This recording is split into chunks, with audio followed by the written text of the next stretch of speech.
Welcome to new TV Telugu. Pakistan సైనికులతో పోరాడుతూ జమ్మూ కాశ్మీర్లో అమరుడైన అగ్నివీర్ జవాన్ మురళీ నాయక్ పార్థివ దేహాన్ని ఆయన స్వగ్రామానికి తరలించారు. వీర జవాన్ అంత్యక్రియలు జరగనున్నాయి. ఈ అంత్యక్రియలకు AP deputy CM Pawan Kalyan, హోంమంత్రి వంగలపూడి అనిత, మంత్రులు నారా లోకేష్, అనగాని సత్యప్రసాద్ తదితరులు హాజరయ్యారు. మురళీ నాయక్ అంత్యక్రియలకు స్వగ్రామం కల్లి తాండాకు ప్రముఖుల రాకతో పోలీసులు భారీ బందోబస్తు ఏర్పాటు చేశారు. అధికారిక సైనిక లాంఛనాలతో అంత్యక్రియలు జరుగుతాయి. వారి తల్లిదండ్రులను మంత్రులు ఓదార్చారు. తమ కుటుంబానికి అండగా ఉంటామని హామీ ఇచ్చారు. వీర జవాన్ మురళీ నాయక్ కుటుంబానికి 50 లక్షల రూపాయలు ఆర్థిక సహాయం, 5 ఎకరాల భూమి, 300 గజాల ఇంటి స్థలం, కుటుంబంలో ఒకరికి ప్రభుత్వ ఉద్యోగం ఇస్తామని హామీ ఇచ్చారు. మరియు డిప్యూటీ సీఎం పవన్ కళ్యాణ్ తరపున 25 లక్షల రూపాయల ఆర్థిక సహాయం చేస్తామని తెలిపారు. అందరికీ నా హృదయపూర్వక నమస్కారం. మొన్న గత ఏప్రిల్ 22న 27 మంది అమాయకుల్ని పెహల్గాంలో ఉగ్రవాదులు, పాకిస్తాన్ ప్రేరేపిత ఉగ్రవాదులు ఎంత ఘాతుకం చేశారో మనందరికీ తెలుసు. దాని పర్యవసానం భారతదేశం పాకిస్తాన్కి అండగా ఉన్న ఈ టెర్రరిస్ట్ క్యాంపుల మీద దాడులు చేయడం, స్ట్రైక్స్ చేయడం జరిగింది. వారి ఉగ్రవాద శిబిరాలని ధ్వంసం చేయడం జరిగింది.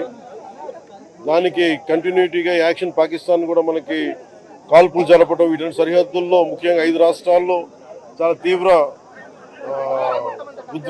చాలా ఉద్విగ్నతతో కూడిన పరిస్థితులు ఏర్పడ్డాయి. ఆ క్రమంలో మన ఆంధ్రప్రదేశ్కి సంబంధించిన మురళీ నాయక్ కూడా అగ్నివీర్గా గత 2 సంవత్సరాలు 22లో వెళ్ళిన వ్యక్తి. వాళ్ళ తల్లిదండ్రులతో మాట్లాడుతూ ఉంటే ఒకటే చెప్పాను, నేను దేశం కోసమే పుట్టాను, దేశం కోసమే చనిపోతాను అనేది పదే చెప్తా ఉన్నాడు. ఎందుకు నాయన మనకు ఆ ఉద్యోగాలని తల్లి అంటున్నా కానీ, లేదమ్మా నాకు రైల్వే ఉద్యోగం వచ్చినా రైల్వే ఉద్యోగానికి పోలేదు, కేవలం దేశం కోసం పనిచేస్తాను, నేను దేశం కోసం చచ్చిపోతాను కమిట్మెంట్ ఉన్న వ్యక్తి. కానీ దురదృష్టవశాత్తు చాలా చిన్న వయసులో 23 ఏళ్ల వయసులో తన ప్రాణాలని కోల్పోవాల్సి వచ్చింది. నేను మొన్న కూడా ఏం చెప్పానంటే, నిజంగా ఉగ్రవాదుల తూటాలు కానీ సరిహద్దులు యుద్ధాలు కనుక జరిగితే దాని పర్యవసానం, దాని ప్రాణాలు మొత్తం సమస్త భారతంలో అవి కనిపిస్తూనే ఉంటాయి, దాన్ని ఎక్కువ అవుతూనే ఉంటాయి. దానికి ఒక బలమైన ఉదాహరణ మురళీ నాయక్ గారి మరణం. ఇది చాలా బాధ కలిగించింది. 23 ఏళ్ళ చిన్న వయసు. మనం భారతదేశంలో ఎవరు యుద్ధం కావాలని కోరుకోలేదు. ఎప్పుడు మన పరాయి దేశాల మీద యుద్ధం చేయలేదు. మనల్ని సంరక్షించుకోవడంలో మన యుద్ధం చేయని తప్పక పరిస్థితులు. అలాంటి పరిస్థితుల్లో దీనికి మొదటిది కారణం పాకిస్తాన్ ఆర్మీ జనరల్ కూర్చోబెట్టి రెచ్చగొట్టి ఒక వారం ముందు, ఏప్రిల్ 22 ఒక వారం ముందు రెచ్చగొట్టి ఉగ్రవాదుల్ని ప్రేరేపించి అమాయకులైన మనుషులను చంపించేసి దానికి పర్యవసానమే. ఎందుకంటే 47లో వాళ్ళు విడిపోయారు, వాళ్ళకి దాహం తీరలా. 4 యుద్ధాలు చేశారు ఇప్పటిదాకా, దాహం తీరలా. ఇప్పటికి అమాయకులను పట్టణ పెట్టుకుంటా ఉన్నారు, దాహం తీరలా. కానీ ఇంకెక్కడో చోట దీనికి బలమైన ముగింపు పలకాలి.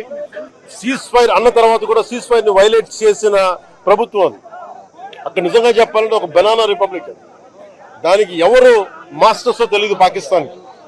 వాళ్ళు చేసే అరాచకాలు, వాళ్ళు చేసే మనకి స్పాన్సర్డ్ టెర్రరిజం ఇండియాకు ఒక ఇబ్బందిగా తయారైంది.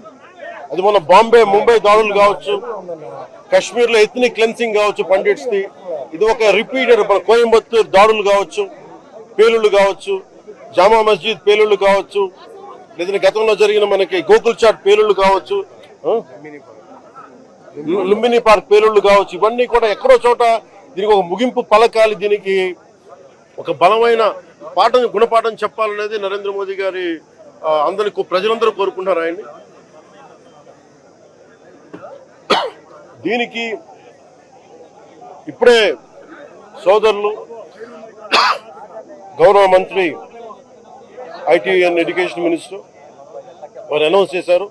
గౌరవ ముఖ్యమంత్రి చంద్రబాబు గారి తరఫున, అలాగే నరేంద్ర మోదీ గారి తరఫున ఇక్కడికి మంత్రివర్గం అందరం ఉన్నాం. ఇక్కడ అందరం కూర్చొని, మేము ముగ్గురం కూర్చొని ఇందాక గౌరవ ముఖ్యమంత్రి గారి సూచనల మేరకు, ఇందాక సోదరులు మన లోకేష్ గారు చెప్పినట్టుగా దాదాపు 50 లక్షలు ఎక్స్గ్రేషియాని ప్రకటిస్తూ ఉన్నారు.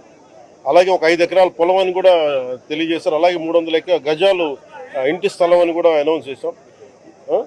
అలాగే ప్రభుత్వంలో వాళ్ళకి ఎవరికైనా సరే వాళ్ళ నాన్నగారికి కానీ ఎవరికి కానీ ప్రభుత్వ ఉద్యోగం కూడా ఖచ్చితంగా ఇవ్వాలనేది క్యాబినెట్లో ముందు పెట్టి దాని నిర్ణయం తీసుకుంటాం.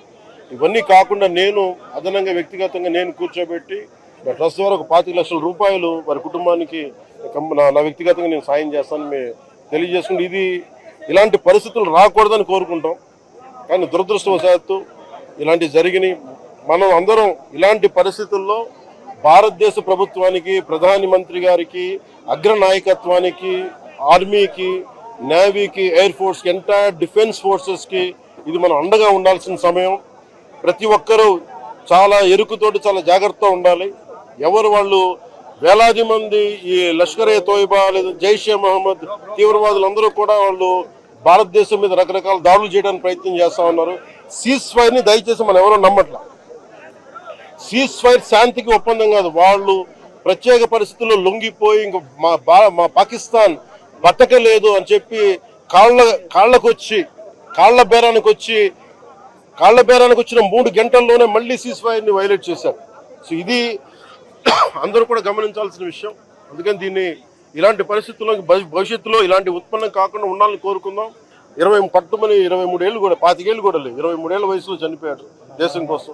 చాలా చాలా చాలా బాధగా ఉంది. వారి కుటుంబానికి అండగా ఉంటుంది. చేసిన సహాయమే కాకుండా మా 3 పార్టీల నుంచి కూడా వారికి ఏ సహాయం కావాలో మా నాయకులు ఎప్పుడు అందుబాటులో ఉంటారు. మా గౌరవ మంత్రివర్గ సహచరులు ఉన్నారు, ఎమ్మెల్యేస్ ఉన్నారు, అన్ని పార్టీస్ అందరూ వారికి అండగా ఉంటామని తెలియజేసుకుని సెలవు తీసుకుంటాం.